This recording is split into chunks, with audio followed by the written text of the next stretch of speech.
There is someone in my life who, not long ago, I would have crossed the street to avoid, and now I'd cross the country for them. It sounds like the setup to a cheesy rom-com, but this is real life, and real life has a way of humbling you in ways no screenplay ever could. So buckle in, because this one gets messy before it gets beautiful. The conflict started the way most do, not with a single explosion, but with a slow leak of misunderstanding, pride, and that uniquely human talent for making assumptions and treating them like facts.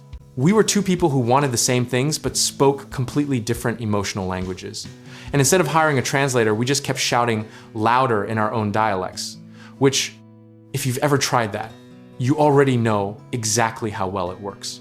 The breaking point came during one conversation neither of us planned, the kind that starts as small talk and somehow ends with truths that have been pressurized for years finally blowing the lid off.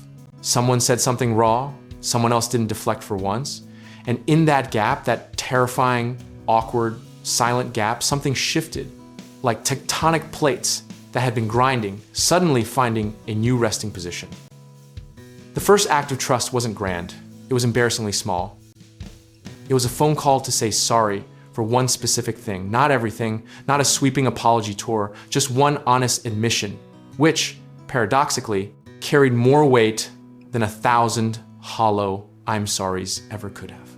Then came the slow build, the part nobody makes movies about because it isn't cinematic, it's just two people repeatedly choosing to show up, stay curious, and resist the old reflex, to protect the ego at the other person's expense.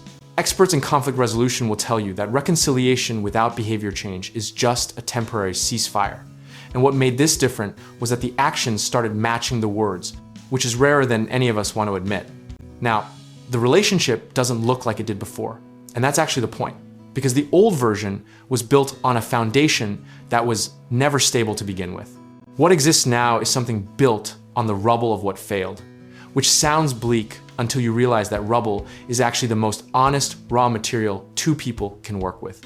The irony, and there's always an irony, is that the conflict itself was the curriculum, and neither of us would be capable of the relationship we have now without having survived the version of it that nearly ended everything.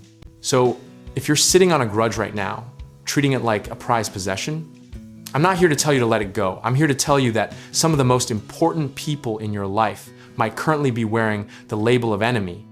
And the only thing standing between now and something extraordinary is one unplanned, terrifying, honest conversation.